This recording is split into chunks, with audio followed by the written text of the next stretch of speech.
네, 안녕하세요. 반갑습니다. 코인아빠입니다. 자, 어제는 저희 구독자분들과 함께 또 이번 주 리플 가격에 영향을 미칠 수 있는 이슈들을 같이 분석을 했었습니다. 그래서 그 이슈들이 과연 리플 가격에 어떻게 영향을 미치고, 그리고 그걸 토대로 해서 리플이 이번 주에는 어떤 흐름들을 보여줄 수 있을지 또 같이 분석을 해보는 시간을 가졌었잖아요. 근데 한 가지 문제가 발생이 되었습니다. 사실 정해진 일정대로만 움직여줬었더라면, 돌발성 악재가 없었더라면 사실 리플 같은 경우에는 2,950원 구간들을 강하게 지켜줬을 거라고 저는 생각을 합니다. 하지만 어젯밤이었었죠. 어젯밤에 일본은행에서 ETF를 대량으로 매각한다라는 얘기가 나오게 되면서 시장 전반적으로 급락할 수밖에 없었고, 그에 따라서 나스닥도 이렇게 어저께 강하게 반등을 보여줬지만 모두 반납되고 오히려 하방 압력을 받게 되면서 큰 폭으로 하락이 확대될 수밖에 없었습니다. 이 ETF 매각이라는 것이 적은 자금이라면 사실 상관이 없어요. 근데 보시다시피 무려 800조 원이나 된다고 합니다. 물론 이 물량들을 이제 전체적으로 한 번에 정리를 한다라는 것은 아니에요. 이제 몇십 년간을 기존으로 했을 때 분산으로 매각한다라고 얘기가 나와졌던 거지만, 사실 지금 시장 여러분들이 보셨을 때 어떤가요? 나스닥이 여기서 더 뚫고 올라갈 만한 그런 상승 모멘텀이 있나요? 시장의 불확실성이 차 있을 뿐이지 더 이상의 상승 모멘텀 자체는 없는 시기란 말이죠. 그렇다 보니까 어떻게 됩니까? 특히나 일본은행이 ETF를 800조 원 정도를 매각을 한대요. 뭐 예를 들면 일본은행이 아니더라도 다른 나라에서 이제 ETF를 매각한다라고 합니다. 근데 그런 사례가 이제까지 있었었나요? 없었습니다. 없었던 게 문제가 되는 겁니다. 예를 들어서 여러분들께 말씀드리면 과거 사례라는 게 되게 중요하거든요. 과거 사례가 있게 되면 사람들은 그걸 보고 판단을 하게 됨으로써 뭐 괜찮은지 안 좋은지 뭐 이런 것들을 판단을 하게 되면서 투자를 하게 됩니다. 근데 사례 자체가 없다 보니까 오히려 사람들이 혼란스러운 그런 시장 분위기를 또 이어가게끔 만들어진단 말이죠. 그렇다 보니까 어떻게 됩니까? 시장의 불확실성이 더 짙어질 수밖에 없고, 그것 때문에 지금 나스닥이든 이더리움이든 리플이든 간에 다 떨어질 수밖에 없었던 겁니다. 자, 근데 결론부터 말씀을 드리면요, 사실 일본에서 ETF를 매각한 거는 사실 처음이 맞아요. 사상 최초입니다. 근데 과거에 주식을 매각했던 적은 있어요. 뭐 일본뿐만 아니라 다른 나라들도 있긴 합니다. 근데 일본에서 매각을 하든 다른 나라에서 매각했던 그런 사례들은 많은데, 그런 매각을 했던 그 시기들은 보통 많이 떨어집니다. 근데 떨어지는데 결론부터 말씀드리면 보통은 단발성에 해당이 돼요. 그래서 2016년도 4월 달에도 일본은행에서 08년도 리먼 사태 때 주워 담았었던 주식들을 10년에 걸쳐서 매각을 하기 시작을 했습니다. 2016년도 4월 달부터 10년이면 이제 최근까지도 매각을 했다라는 얘기예요. 제가 알기로는 이미 매각을 다 완료했던 것으로 알고 있습니다. 그런 만큼 이번 ETF도 마찬가지로 시장에 큰 영향을 미치지 않을 만큼 분산 매각을 한다는 게 그 의미입니다. 아시겠죠? 그렇다 보니까 2016년도 4월 달에 한번 같이 체크를 해볼까요? 그 당시에도 마찬가지예요. 사실은 그 당시에도 이렇게 많이 반등을 보여줬었거든요. 자, 보시면 200일선 일봉상으로 보셨을 때 200일선 이탈하고 급락 나와준 다음에 다시 다 회복을 해줬었죠. 자, 지금 보시게 되시면 어떤가요? 지금도 마찬가지예요. 사실은 지금도 보시면 자, 이탈했던 거 다 회복해주고 다시 상승세가 나와준 시점이잖아요. 그죠? 그래서 그 당시 보게 되면 4월 달에 일본에서 매각을 한다라고 얘기를 했습니다. 그리고 나서 지수만 10% 가까이 떨어졌어요. 되게 많이 떨어진 거거든요. 그리고 나서 그 다음에 보시면 어떨까요? 이 노란 색깔 200일선을 돌파를 하게 되면서 다시 한 번 더 모두 회복해주는 흐름들이 나와주고 있죠.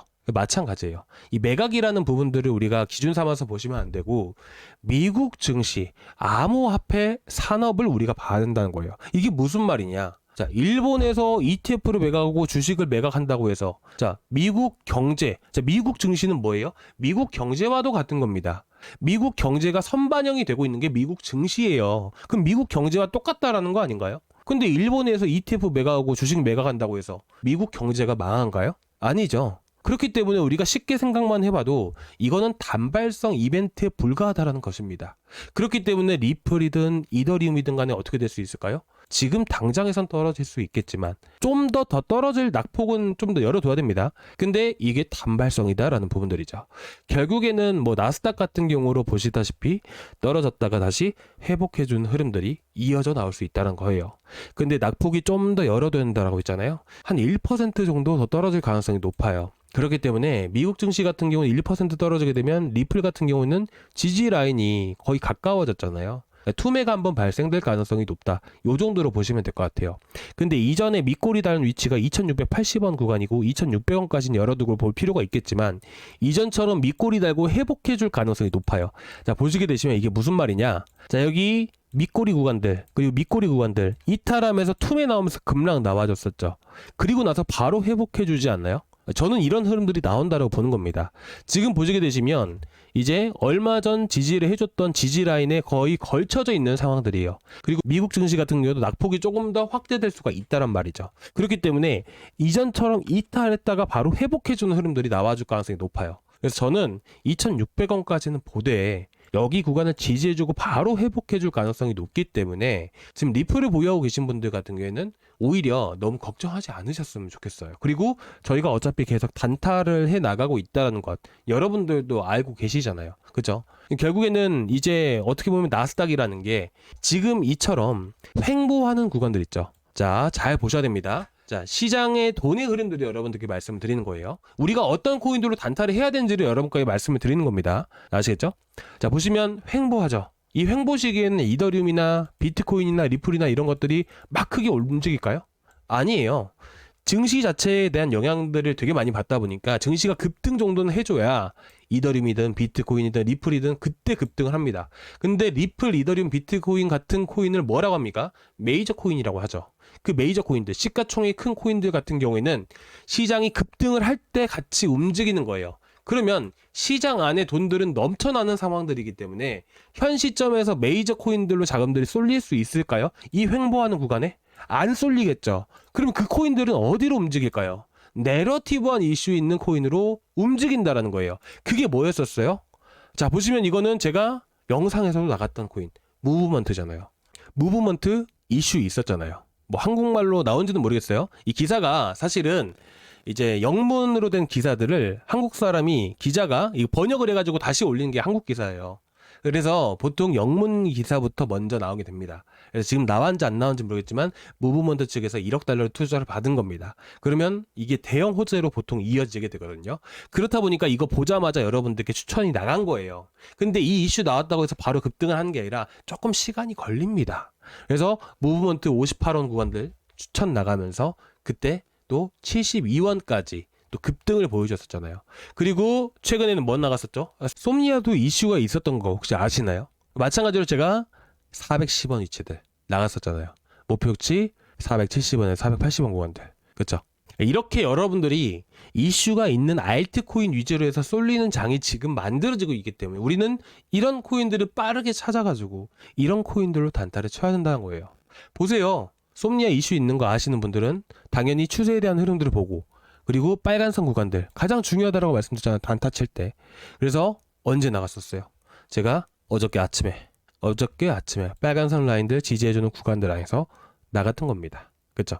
이렇게 여러분들이 단타를 해 나가시면 되고요. 왜? 돈이 메이저 쪽으로 쏠리는 게 아니라 알트로 쏠리는 시기니까. 아시겠죠? 그러니까 이런 식으로 단타를 해가면서 수익을 보시고요. 리플 같은 경우 이제 또 질문을 하시는 분들이 이렇게 계시더라고요. 우리가 수익을 계속해서 보고 있고 뭐 여러분들도 아시겠지만 계속 지금 단타하면서 이렇게 또 수익을 내고 있잖아요. 그렇죠? 이렇게 수익을 내고 있는 건데 이렇게 수익금을 가지고 우리가 리플을 떨어질 때마다 매수를 해야 되는 게 아니냐라고 질문을 하세요. 근데 제가 리플 같은 경우도 그렇고 이더리움 같은 경우도 언제 추가 매수를 하면 좋다라고 말씀드렸었죠? 세력의 단가를 넘어가는 시점에 하셔야 된다는 거예요. 그렇죠? 자, 이거는 이더리움이긴 한데 리플도 마찬가지예요. 뭐 제가 좀 이따 보여드리겠지만 보통 세력의 단가를 넘어가는 순간부터 해서 급등이라는 게 크게 나오게 됩니다. 뭐 제가 좀 이따 리플 보여드릴 겁니다. 근데 보시면 어때요? 이더리움 같은 경우도 쭉 당겨보세요. 결국에는 이 시장이 상승 추세로 전환되기 위해서는 세력의 단가를 돌파를 해줘야 돼요. 세력의 단가를 돌파하는 시점부터 해서 보통 이런 식으로 지지를 해주고 급등세가 만들어진다라는 것이죠.